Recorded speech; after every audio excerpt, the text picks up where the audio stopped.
Good evening, everybody. It's great to have you join us tonight. I'm Spiritist-Spiritualist from the Spiritist-Society of Bournemouth. I'm very pleased to join once again with Lawrence Saville from Bull Christian Spiritualist Church. We warmly welcome you tonight to another one of our online broadcasts together. We are very pleased to welcome our guest speaker, Andrea Machado, from her talk about mental forces, from the point of view of the spirit, Joanna de Angelis. Andrea is a volunteer at the Conscious Living Spiritist group in Miami, in the United States, and is director of the events for the Spiritist Federation of Florida. Andrea, we look forward very much to our talk tonight. Thank you for having me. Thank you. Let me briefly give you some information about the Spiritist Society of Bournemouth. We run a full program of studies of Spiritist teaching on several days of the week. These teachings revealed by the Spirit to the 19th century French professor Allan Kardec show us that everyone's person spirit is immortal, and also show us how can we grow spiritually. We are an open group, so anyone can join us. Until the current lockdown, we had our meeting in Bournemouth, but during the current lockdown, we studied together online. If you'd like to find information about the group, about our study online, please message me on our Facebook page. So before I hand over to Andrea, let us join with Lawrence, who will lead us in our opening prayer. So Lawrence, over to you. Thank you, Fabrizio, and good evening, everybody. So if we could just still our minds just for this short time, link in with that God of your own understanding, and we ask that we be stilled. We be stilled in our thoughts and our hearts, just for this short time, that we may attune ourselves to the words of wisdom, philosophy, and understanding that will flow and abound this night. We ask a blessing on all those who care for those in need, be it in hospitals, in the community, at home. It matters not. For when we are working within the realm of service, we are working for the highest and the best that we can achieve. And we ask a blessing across this beautiful planet, that we may all come together as one, to rise up once more, and to live a life anew, now fully understanding the true value of life, of this life as it goes on into the next life. Amen. Thank you, Lawrence. So it's now my great pleasure to hand over to Andrea Machado for her talk on mental forces. Over to you, Andrea. Thank you so much, Fabrizio and Lawrence, for this warm welcome. And good evening to you. Good afternoon, depending on where and what time you may be watching this. It is truly an honor, truly, to have been invited to be with you, connected through the internet, yes, but also the ties of our hearts, as we are pretty much getting together this evening, this afternoon, to be able to talk about spiritism and mental forces, a topic that we extracted from the book Glorious Days by the spirit author Joanna de Angelis, which is psychographed by our beloved medium, Divaldo Pereira Franco. We also wish to point out that we utilize the book Life Challenges and Solutions by the same spirit author, Joanna de Angelis, and we also utilize the book, The Spirit's Book by Allan Kardec. We invite you to actually consider reading these books and being in touch with the topics presented, because we only have a very short time to talk about something that is actually very broad, related to mental forces, related about the power of the mind, about our feelings, our sentiments, and pretty much everything to do with us, immortal spirits, incarnated, reincarnated, in this physical flesh, having this physical experience as we continue on our journey towards spiritual growth. We would like to begin with a very impactful phrase by Joana de Angelis' paragraph, really, as she opens up the topic mental forces in glorious days. She states, the mind is a dynamo of hard to catalog energy that radiates automatically according to its inherent emotional content. An exteriorization of the spirit, it is interpreted by the brain that converts it into an idea. As such, it becomes a vehicle for communication of various kinds. It is a radiating force whose vibratory rate is determined by the sender's sentiments. Right here, we have a lot to consider, talking about how the mind is this dynamo of hard to catalog type of energy that radiates automatically. It is an automatic radiation, vibration, frequency that has to do with our emotional content, whether that content is a positive or negative one. She talks about it as being an exteriorization of the spirit, whether we are talking about the incarnated spirit or the discarnated spirit. And she also brings forth a last phrase there that has to do with the fact that it is a radiating force whose vibratory rate is going to be determined by the sender's sentiment, by my sentiment, by your sentiment. We understand that various philosophers and researchers have already studied the mind, and because of their contribution, and also because of the contribution for Spiritists with the books brought on by Allan Kardec and also Francisco Cândido Xavier, with this contribution of the spirit author André Luiz, and today we're talking about Joana de Angelis, we are able to probe a little bit further and have a broader knowledge related to this force, which evolves, which actually grows, and it allows us to have an understanding of the mental forces.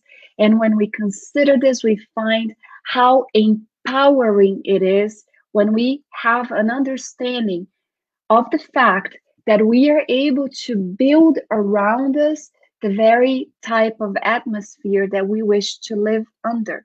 And we are not talking about Earth's atmosphere, we're talking about psychical atmosphere that we live in. Because of all the research that has been done so far, we are able to find a lot of the explanations also for many phenomena that until then was considered to be miraculous or supernatural. And here we're talking about perhaps the phenomena of telepathy, among every other type of phenomena. And why not even consider the aspect of mediumship, how it actually operates, the mechanics behind mediumship. Joana de Angelis states that the power of the mind is neglected, is a neglected, powerful agent that is available to human beings who have not known how to use it properly.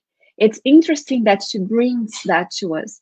A power of the mind that is neglected, this powerful agent that we have, this energy that in reality is responsible for countless instances of well-being or ill-being, of health, of illnesses, enthusiasm, apathy. We can see here how we are able to, should we stop neglecting it as this powerful agent, understand how we may be able to utilize it to provide well-being, to start actually trying to deviate from the kind of thought, from the kind of thinking, from the kind of state of mind where pessimism comes about, where negativity comes about, where we are able to actually provide shocking, toxic elements to our own physical being because of the way that we think, because of the way that we resonate and vibrate, because of the way we either raise up the frequency or lower it always in according to our sentiments and emotions. She also goes on to say that the cultivation of hatred, jealousy, envy, ire, and other asserted anesthetics of the spirit produces psychical viruses and vibrios that attack the body of the host and that of the person who, unguarded, inspired the production of such devastating waves, which the mind produces according to its moral constitution. Let's stop here for a moment. At the moment that we stop neglecting this powerful information that we have pertaining to our mind and how we think and how we feel, Joana de Angeli comes and brings us this paragraph right here that tells us that whenever we cultivate these type of negative feelings proposed right here, hatred, jealousy, envy, ire, she's talking about the fact that we are actually able to produce what she calls psychical viruses and vibrios that attack the body of the one who actually is having these feelings. Let's say I am the one who is filled with hatred. So in that moment, I am able to produce these type of psychical viruses and vibrios. And not only that, I am actually able to attack the body of the person who, unguarded, neglecting this information, inspired the production of these type of devastating waves, if in fact the person is in tune with it. So the mind actually has this ability to produce certain things according to the moral constitution of the being, according to our moral constitution. She goes on to say, at the same time, ideoplasties, and here there is an explanation, ideoplasties, according to Spiritism, is thought forms that are created by the action of the mind upon matter. So at the same time, these thought forms or ideoplasties, sustained by thoughts fixated on disturbing and violent ideas, contribute to the emergence of toxins that actually invade the body, upsetting its vibrational structure, causing it to become ill and working to destroy its defenses, its immunological factors. Can we stop for a second and consider the time of pandemics that we are living under right now? If we have this ability to provoke, to produce certain psychical viruses and vibrios, could we perhaps state that the current situation of the pandemic could actually be a contribution of how collectively beings of the earth are thinking and feeling? Could we consider that this could be a factor? Could we consider that perhaps the type of situation, the remedy that we could search for to try to stay away from the kind of devastating waves that are being brought on by minds that are vibrating in the frequency in its negative factor? Is there something that we could do to stay away from that? Is it that much of a power that I am able to try to seek health, to try to seek balance in a time of pandemic where I am not being affected directly? This is just food for thought for us to consider, because she's bringing on a lot of information that we can no longer neglect, that we can no longer just turn a face away from, that we can't ignore. Ignore is something that comes to mind. A lot of people will say that ignorance is a bliss, and perhaps it's no longer a bliss. When we have reached a certain type of spiritual age, perhaps we are in adolescence, going into adulthood, spiritually speaking, where we are no longer little kids, unaware of what is happening, unaware of our responsibilities and contributions, not only individually, but also collectively in society. Mental exchanges, the type of mental exchanges that we are actually talking about here in the slide that we just offered to you from this amazing book, Gloria's Dave, is much more prevalent than we can imagine. And as spiritists and spiritualists, whether we are conscious or unconscious, we know that the mental exchanges take place between men and women, discarnate and incarnate, incarnates to incarnates, and we can see how powerful all of this information truly is for us. Because since the spirit is thinking energy, it's what the benevolent spirits told Allan Kardec in the Spirit's book, saying that the spirit is the intelligent principle of the universe.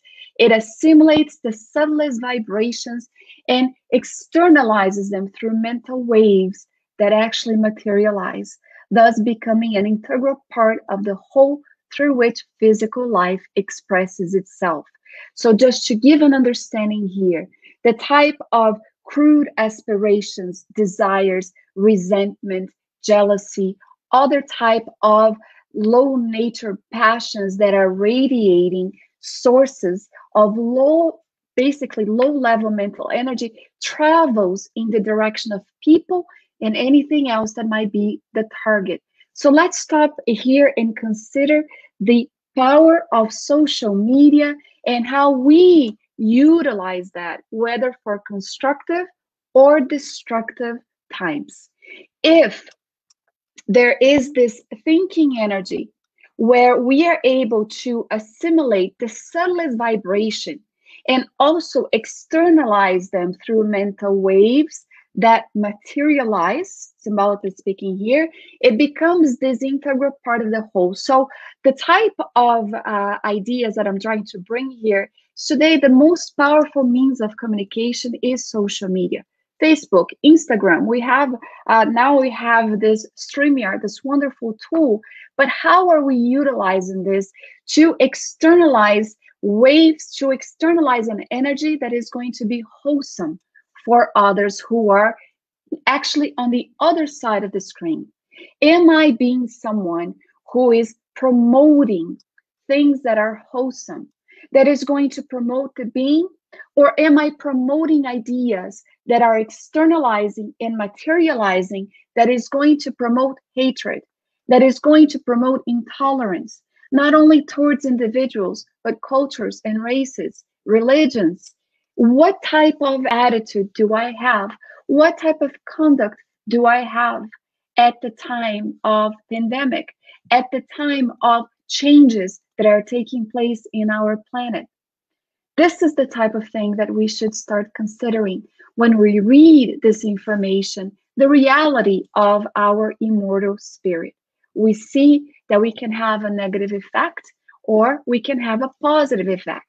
When it's a negative effect, we are going to see that negativity, self-deprecation, pernicious types of stimulations also answer for our type of nervous imbalances, depression, inner torments that are called by the absorption of sickly mental waves, whether it's our own or if we are in tune, those that are externalized from other beings who are thinking, who are feeling the very same way.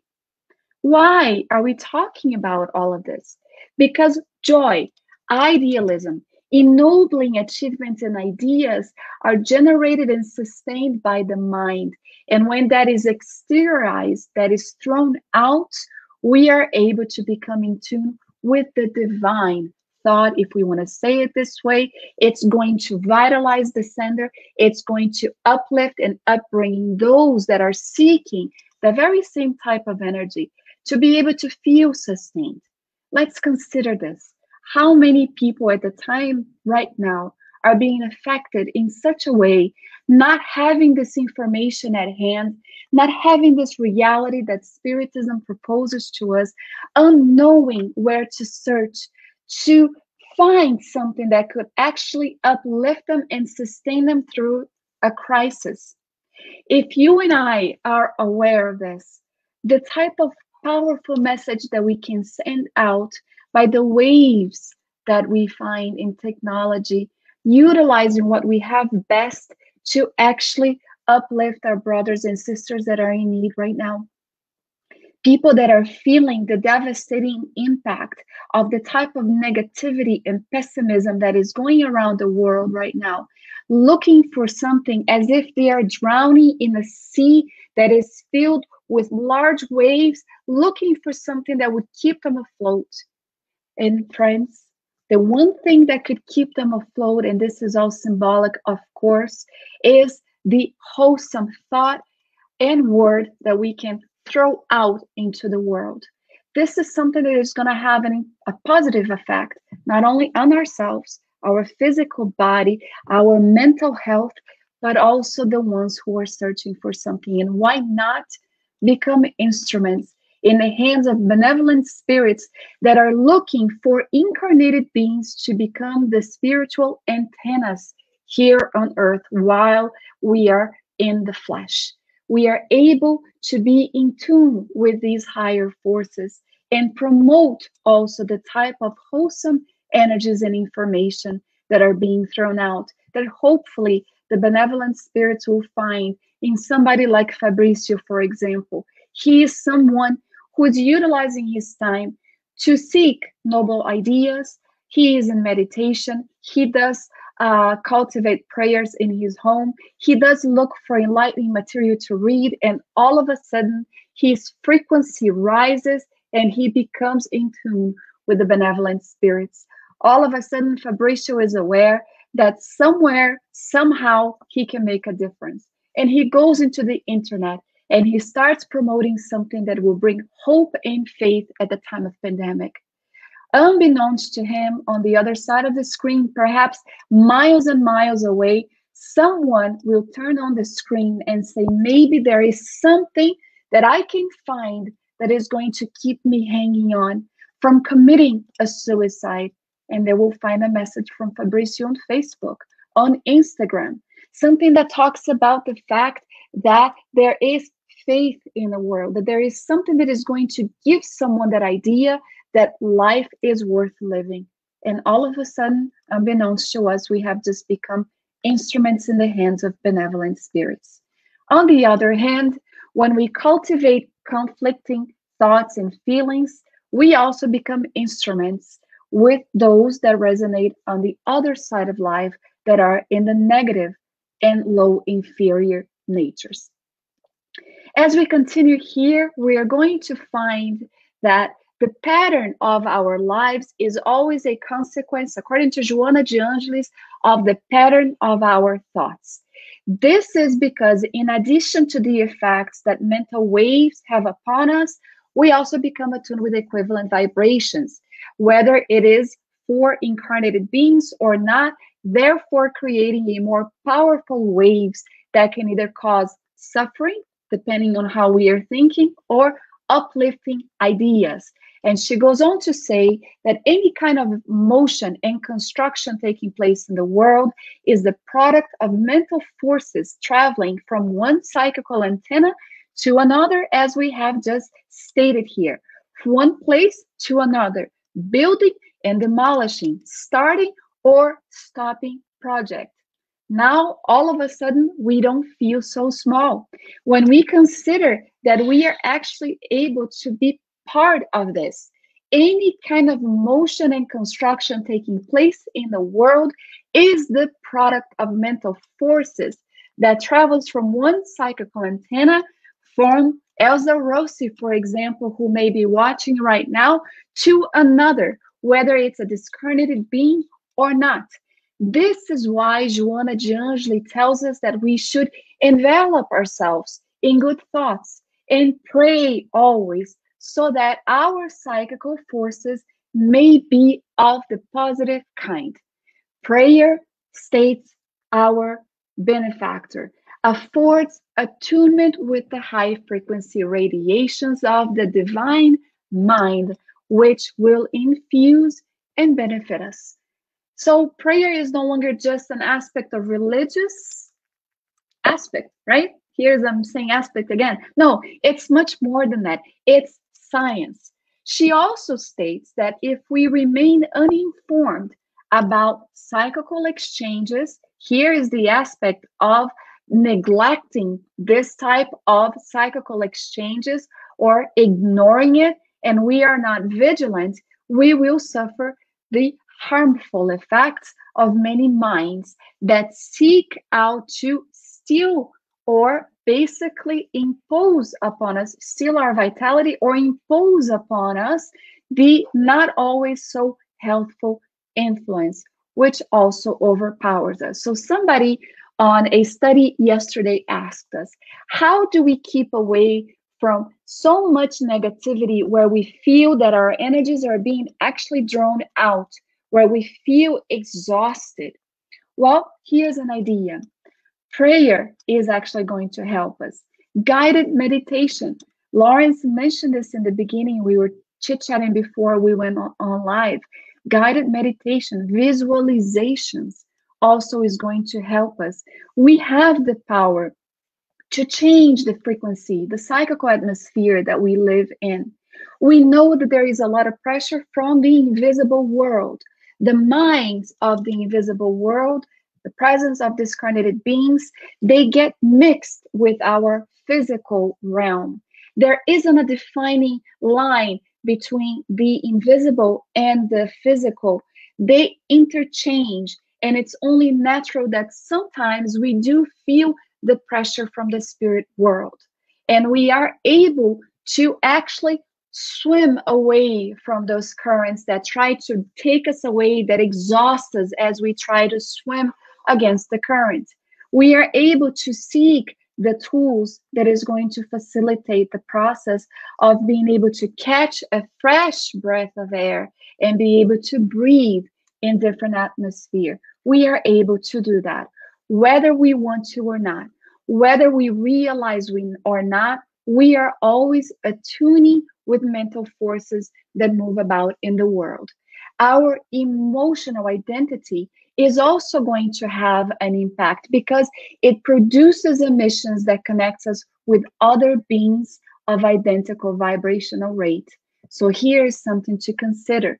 When we are exposed to someone whose living style is filled with negativity, with pessimism, one of the things that we can do is try to offer another view so that we can try to assist that person, that being, to modify the glasses that they're wearing. Perhaps it's cluttered, perhaps it's dirty, and of course it's all symbolic, but we can try to clear it so they can see things from a different perspective.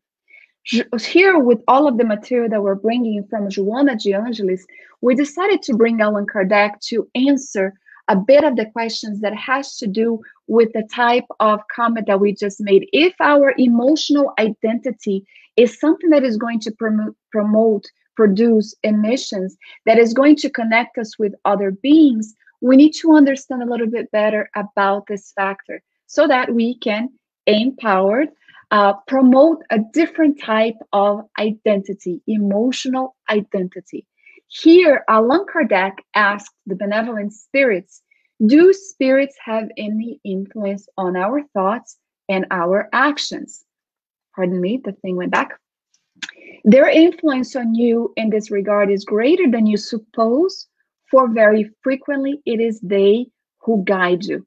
This is very powerful. And a lot of people will say, well, perhaps if there is an influence that I am unaware of, if I commit a crime because there was an influence of a discarnated being, then it's not my fault. Not so fast. We are the heirs of our own future. We are the authors of the pages of our lives, and we are in control of our own actions. We need to start practicing vigilance, mindfulness. We need to be aware of what is this reality for the immortal spirit so that educated and instructed, we can act accordingly.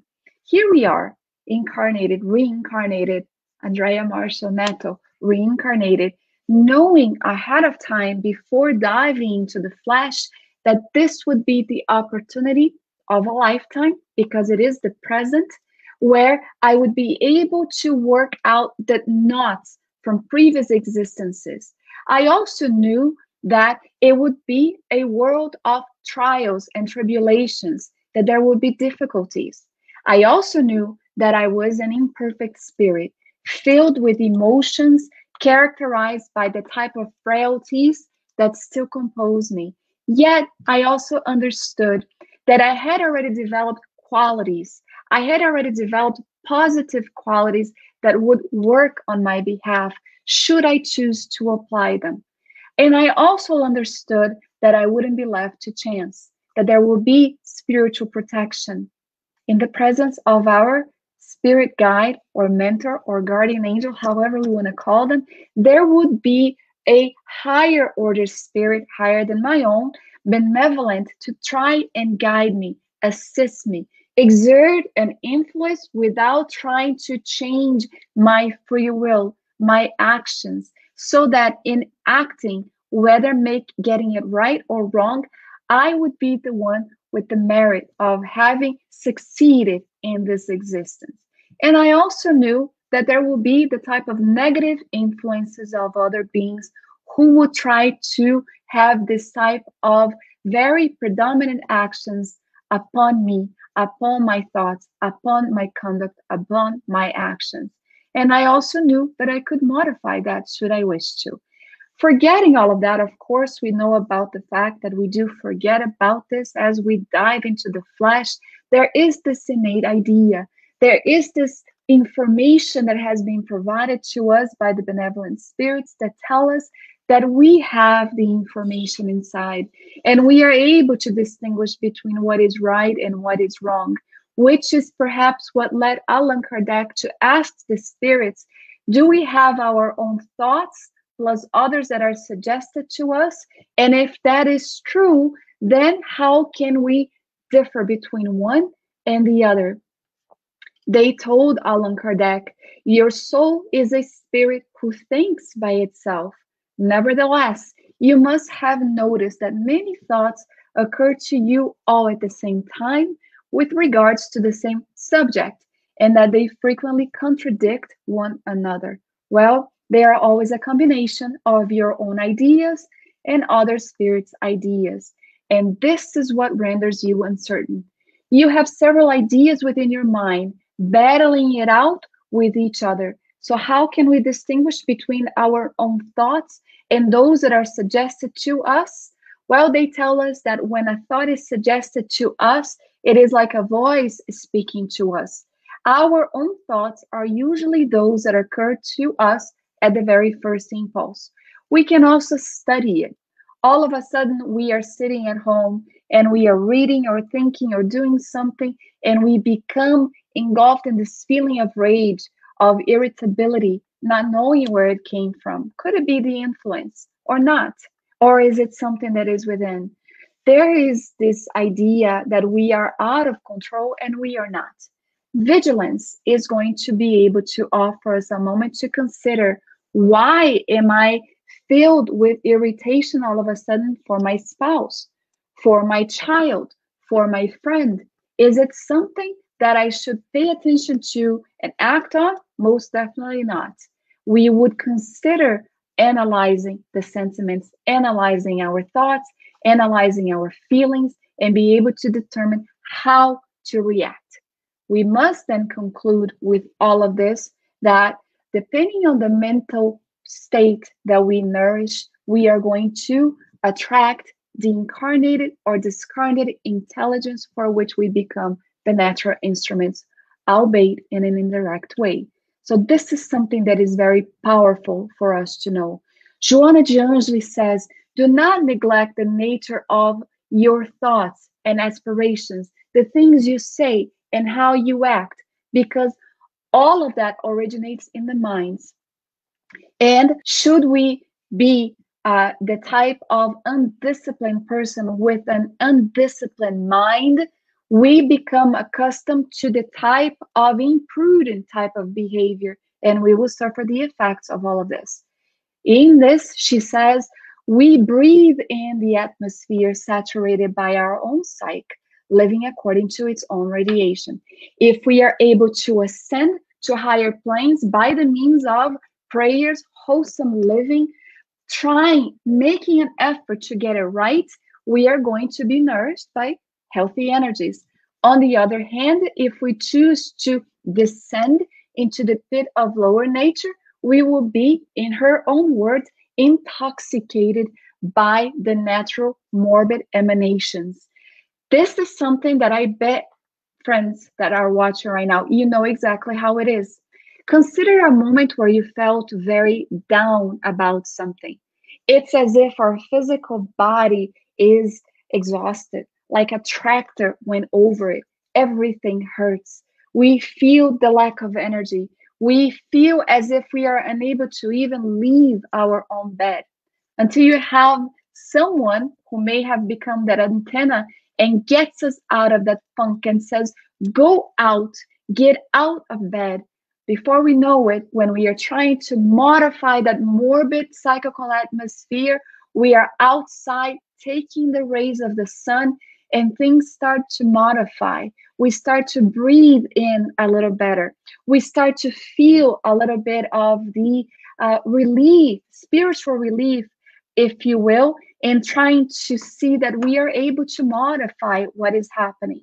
Joana de Angelis says, you choose the psychical realm in which you live and pursue self-realization. You choose, I choose. We are the ones who choose how we want to live.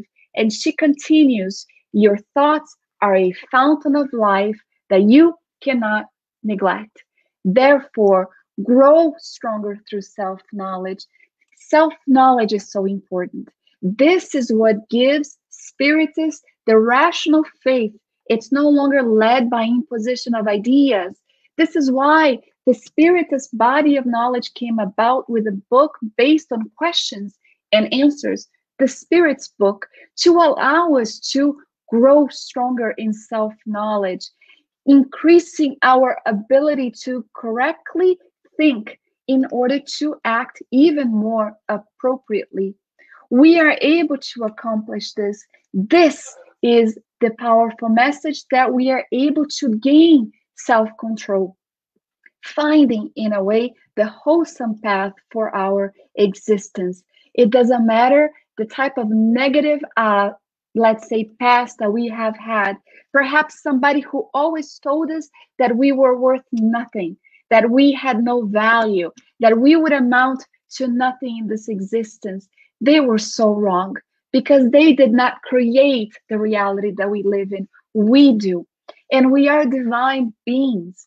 Our Father, our Creator, is the one who created us for happiness, to be able to develop all of the potentialities of the soul that lay dormant but are there, as if seeds were actually there waiting through proper nourishment, symbolically speaking, be able to blossom all of the beautiful qualities that we have within. Is this the idea that we should have also installed in the minds of our children so that they can grow not as beings who are going to be narcissistic or feel that they're better than someone else? No, it's so that they can feel powerful enough to know that they can be a positive outcome in this world, a positive effect in this world. And it is never too late to talk to that child. If somebody didn't do that for us when we were young, that we are able to embrace that inner child and talk to it saying, you are worth it. You are enough. This is what we need. This is the power of the mind, the mental forces that once cared for, amplified, and applied, implements new wholesome ideas that is going to allow for better behavior, thus affecting positively our world. Educating our thoughts. Joana de Angelis states well-educated thoughts acts positively on the nervous system and the brain. This is why she tells us that we should seek vigilance. We should seek meditation and visualization. As a matter of fact, she states that in order to live well and evolve properly, a profound self-analysis is indispensable for facing life's challenges and finding appropriate solutions. On all of the many methods, we are the opinion that meditation, without religion or sectarian elements, and more as a therapy than anything else, offers the best means for this profound incursion. She compares the mind to a rebellious colt, small horse, where it needs to be brought under control by the efforts that we need to make in directing it towards values that elevates and dignifies the individual. She says the polyvalence of worries, appeals, and needs leave it continuously agitated or exhausted, incapable of making further contribution when out of the ordinary collaborations are asked of it. It finds it hard to concentrate and receive different ideas. So, meditation, visualization is going to allow us to calm down that agitated, exhausted, and incapable of making rightful decisions, to take a breather, to calm down, and be able to, after meditating, after a visualization, find the best answers, the best ideas for whatever the moment is bringing us at that time. This is why she also talks about the need to have prayer. Prayer, because it's going to allow us to ascend to higher frequencies, spiritually speaking, and also the need to study our own thoughts. In here, she talks about well directed thoughts. She says, thought materializes in the world of form according to the way that it is directed. She's just reiterating what we brought before. Educating it is highly important since it is an essential means for confronting challenges and finding the solutions needed for a healthy life. Normally, due to the bad thought habits that we actually bring through many different reincarnations, actually, we sometimes think that everything we think that is negative, everything that we do is going to have a negative effect. So she talks about being able to redirect our thought, get away from the pessimistic idea. She says that without even realizing, oftentimes, because we decide to live in this type of negativity, pessimistic ideas brought on by many incarnations, or even this one, just this one alone is enough. She states that sometimes, without even realizing, we are being responsible for mentally constructing what we unconsciously don't wish to be in any longer. She says, if they would just alter the way they look at life and the way they think, everything would change. It's interesting to consider this. Change your mind, change your life. So it is a bad habit, Joanna generally states, to cultivate destructive, pejorative, troubling thoughts, because emitting them will create factors that facilitate their condensation in the emotional and physical arena. Here is where she gives us an example. Victimized by masochistic learnings, human beings who love calling attention to themselves through pity. How many people do that? How many times have we done that? Seeking attention to themselves, to ourselves through pity, instead of through sound, moral, intellectual, cultural, social, etc. values, always fixate on grievous complexes, mentally cultivating attitudes that generate unhappiness, developing a huge capacity for producing such effects. So she says when they modify their psychological structure by cleansing out that conflict that has been installed, perhaps through many different existences, they are able to redirect thought, redirect their feelings, their sentiments, changing them to modify the inner landscape of their own existences.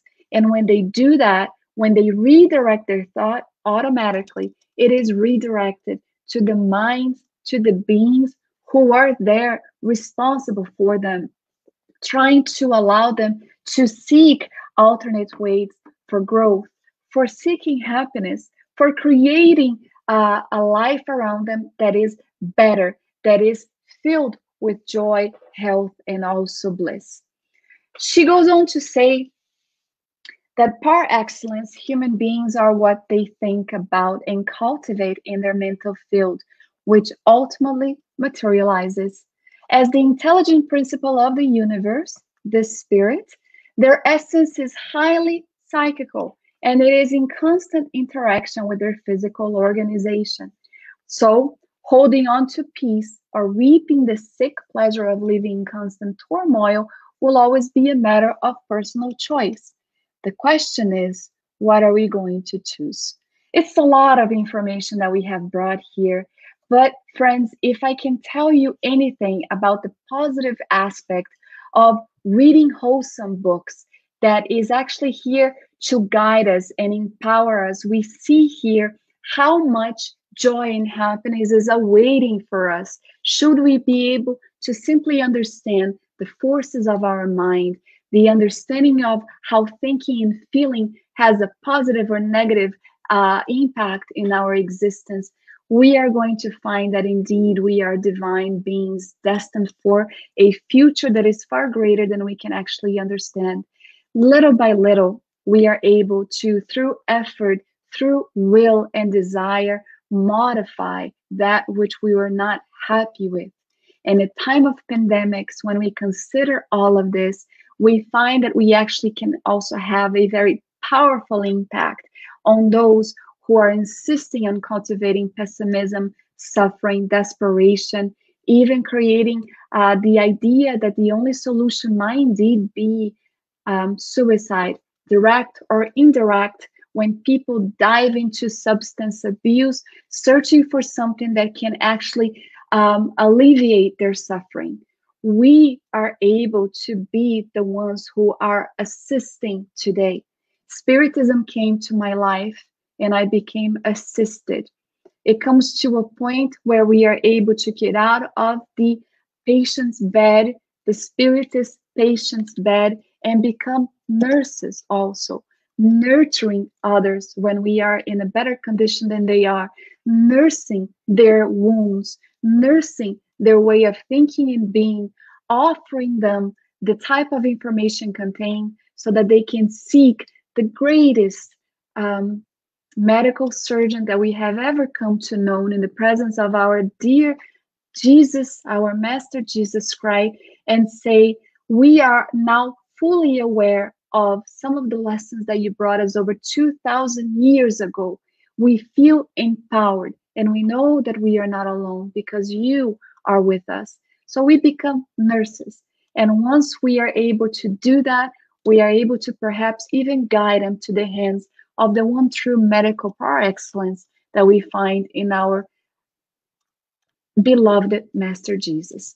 With this, I'm going to throw back to Lawrence and Fabricio with hopes that we didn't bring a lot of confusion, but rather added somehow to the understanding contained here in these books by Joanna de Angelis and Allan Kardec. Wow, that's really good. When we were talking, I've been thinking, what came to my mind, do you know that picture of the iceberg? If you have 5% of the iceberg out of the ocean, and now the 95% is just under the water that we don't even know what is actually under there. And that very much so what you've been saying, we don't know enough about ourselves. And we don't spend enough time studying ourselves because self-study is something so important. Mm-hmm. And the talk tonight has been all about that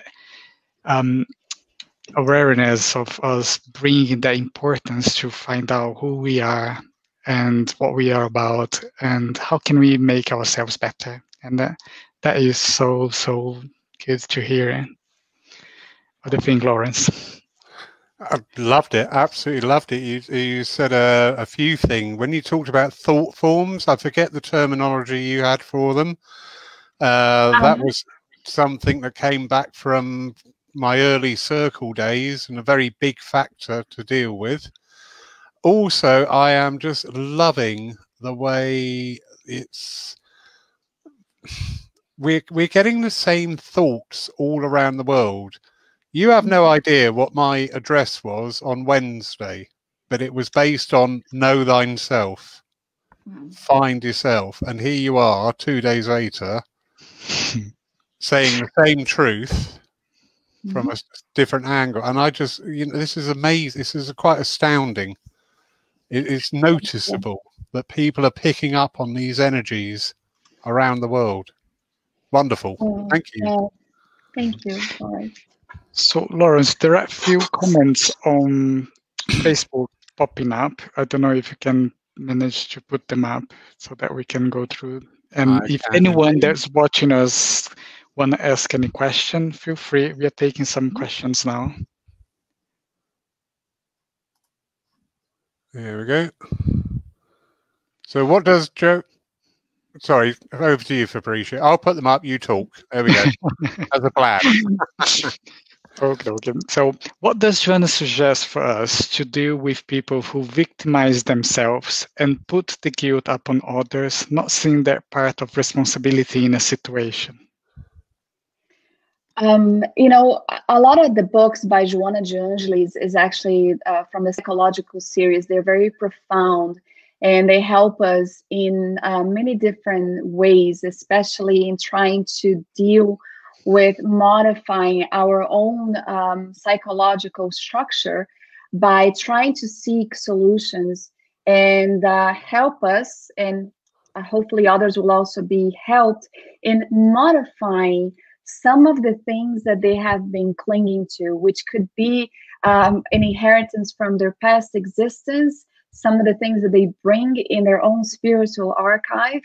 And it can actually even, maybe it's even something to do with this life right now, how they were brought up, the impact that perhaps their parents had on their existence where they become adults who, yes, victimize themselves. And not only that, they try to put the guilt upon other people as part of the responsibility in that situation.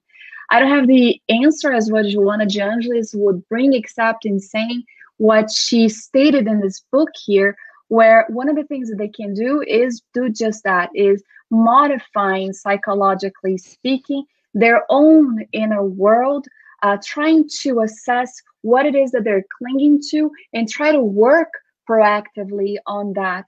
Also realizing the type of suffering that they're actually enduring needlessly, if you will.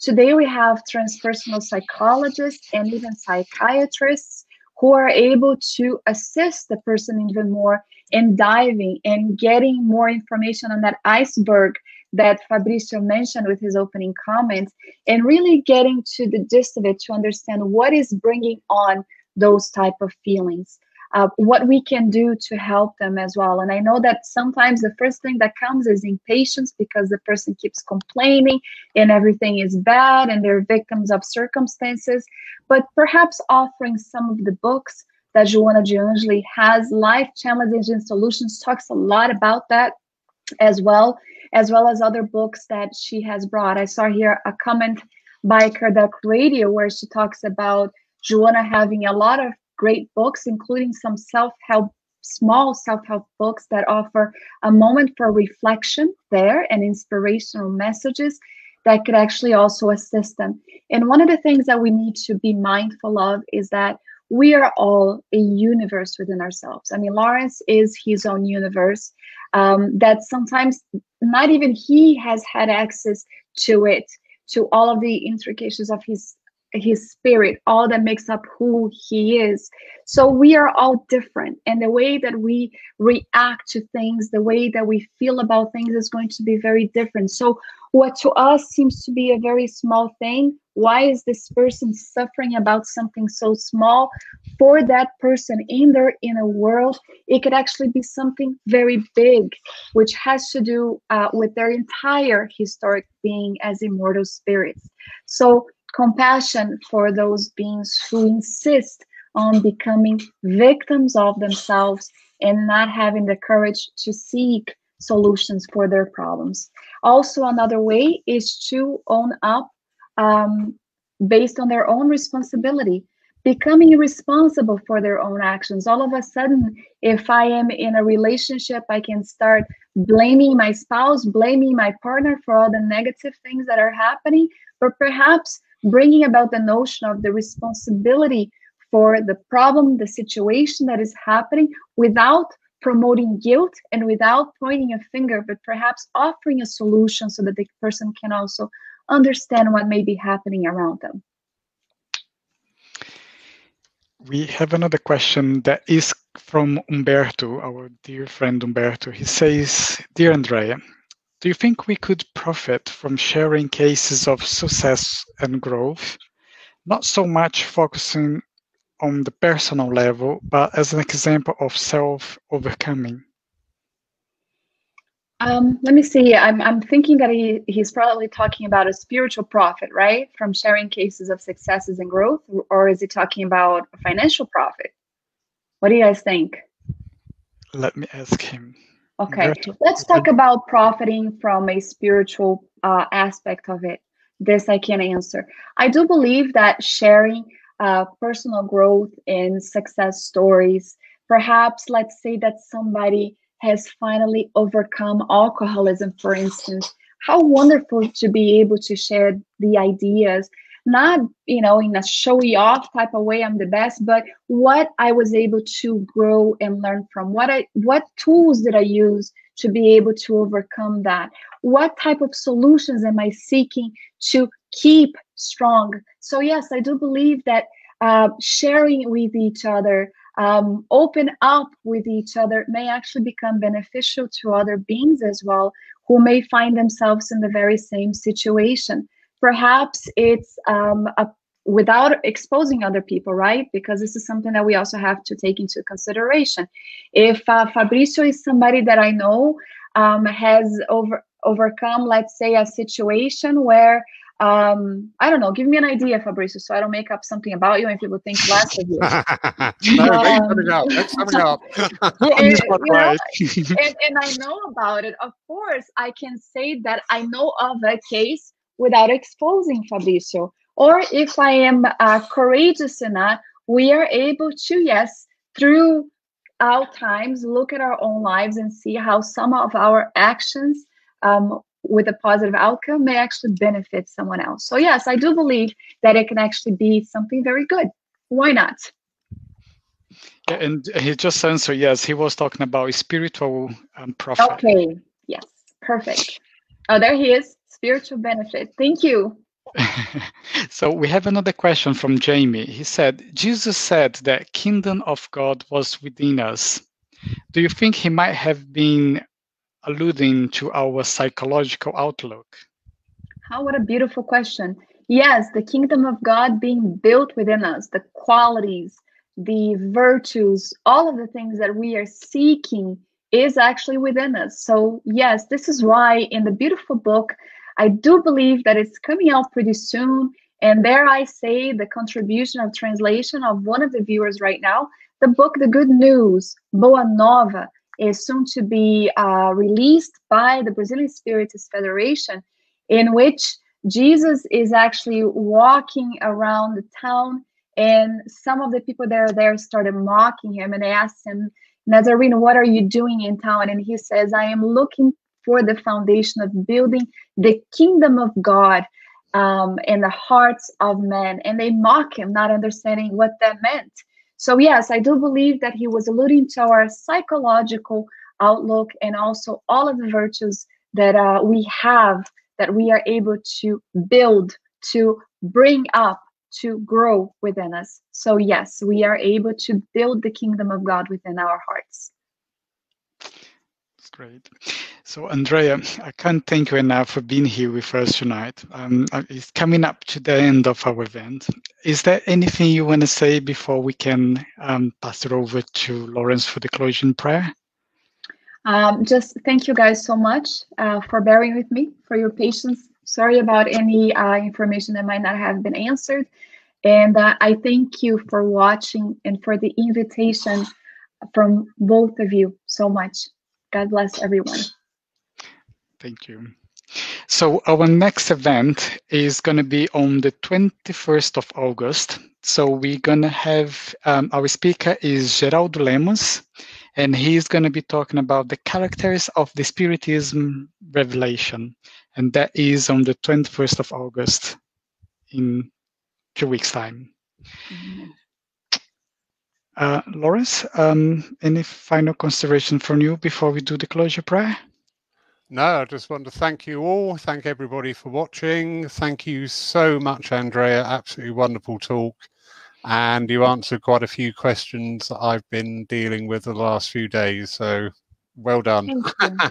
Absolutely beautiful. Thank you. So, closing prayer? Yep. Yes, please. Okay.